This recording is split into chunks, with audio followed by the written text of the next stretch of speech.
Tesla invites investors to ask questions for Q1 2022 earnings call. April 15, 2022. Tesla has invited investors to ask and vote on questions they would like to discuss during the Q1 2022 earnings call. The company's management will answer top questions from the voting results. Tesla will post its financial results for the first quarter of 2022 after market close on Wednesday, April 20, 2022. At that time, Tesla will issue a brief advisory containing a link to the Q1 2022 update, which will be available on Tesla's investor relations website. Tesla management will hold a live question and answer webcast that day at 4:30 p.m. Central Time, 5:30 p.m. Eastern Time to discuss the company's financial and business results and outlook. Tesla is working with Say, a shareholder queue and a platform to get the investors talking. Shareholders have to link their brokerage account with the platform, after which they will be able to ask their questions. At the time of this writing, more than 7,400 shareholders, representing approximately 800,000 shares, have already taken part in asking questions and voting. At the moment, the top 3 questions are: 1. Is there a proposed stock split ratio? 2. How does Tesla plan to secure raw materials required to scale to extreme size? 3. What is the goal for the next 5 years? Other popular questions that received a lot of votes include: what is the Tesla construction team busy with these days? Are they planning expansion of existing factories or onto the next set of new gigafactories? If factories are the product, we would like to see a next factory announcement before the next model. What is the current run rate of 4,680 cell production at Fremont and at Giga Texas? What do you expect run rates for 4,680 to be in Fremont, Texas and Berlin at year-end? Where would the next factory be built? The opportunity to ask questions was opened recently, so not all shareholders have had time to ask their questions or vote for the existing ones. There may be other important questions that shareholders would like to ask in the coming days, so stay tuned. Tesla CEO Elon Musk has not announced that he will join the Q1 2022 earnings call. Source reposted and summarized from Eva Fox at Tesmanian. My take: I want to know about the stock split and where the next gigafactories will be built.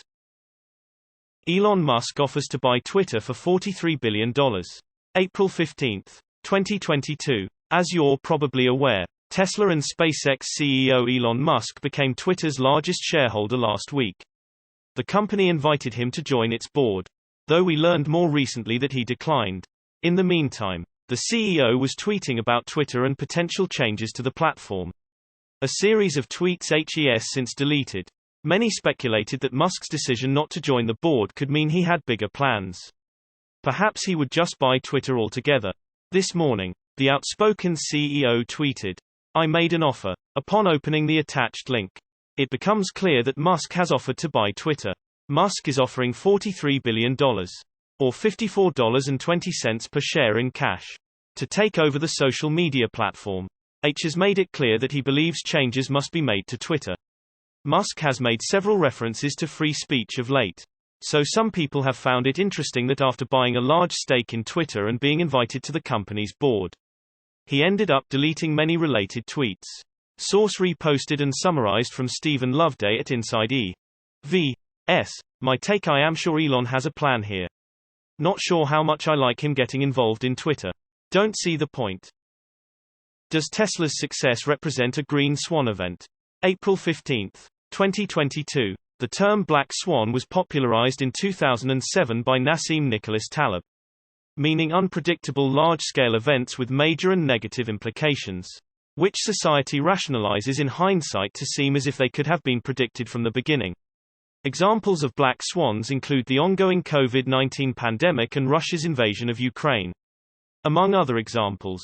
In a more positive follow-up to the term that calls the world to action against climate change, author John Elkington later introduced the concept of the green swan in the 2020 book Green Swans: The Coming Boom in Regenerative Capitalism. According to Forbes, in the book, Elkington defines green swans as solutions that take us exponentially toward breakthrough, later adding that they are systemic solutions to global challenges, solutions that tap into positive exponentials. These events, as Elkington details, are larger than a single person or company, and can't be predicted, though they result in necessary, positive impacts. Unlike black swans, rather, Green swans encapsulate broader leaps in progress such as the mainstream adoption of electric vehicles. A burgeoning movement that has been spearheaded by Tesla and Musk. The life cycle emissions of EVs are vastly lower than those of internal combustion engines across the supply chain. But real change begins when consumers can afford them en masse. And as Elkington also explains, more green swans are needed to make a dent in the current climate crisis. Another important example of a green swan may include the move away from fossil fuels in markets worldwide. Just last month, Financial Times reported that the combination of clean energy sources from solar, wind, hydro, nuclear and bioenergy produced more electricity worldwide than coal in 2021 for the first time ever. A win in the face of a complex web of climate challenges. It's tough to predict what ugly ducklings, as Elkington calls them, may turn out to be green swans after all. Which is the point of the concept's unpredictability as defined by Elkington. Source reposted and summarized from Zachary Visconti at EVANNEX. My take: Tesla has moved the auto industry 20 years ahead by forcing them to do what they were avoiding. Good for Tesla. California wants EVs to account for 35% of all new car sales by 2026. April 15, 2022. California wants electric vehicle sales to triple over the next 4 years. An ambitious goal set as part of the state's plan to phase out gas-powered vehicles by 2035. The California Air Resources Board's proposal, unveiled Tuesday, will now start a months-long review process, after which the plan will still need to be approved by the U.S. Environmental Protection Agency. According to the requirements, 35% of new automobile sales for model year 2026 must be zero-emission vehicles, such as battery or hydrogen-powered vehicles, or plug-in hybrids. Data from CARB shows this is a significant rise from 2021, when around 12% of all automobiles sold in the state were zero-emission vehicles, the majority of them being Tesla. The requirement then rises to 100% of all new car sales by 2035. A target previously announced by Governor Gavin Newsom, although up to 20% of those sales can still include hybrids. Unsurprisingly, a group of automakers that includes Ford and Toyota spoke out against the proposal. In a statement, the group said that while they are committed to electrification and a net-zero carbon transportation future, they have concerns about the ambitious targets. Source reposted and summarized from Darren John at Drive Tesla Canada. My take: excellent news. Now just drop the plug-in hybrids from the bill and we are good to go.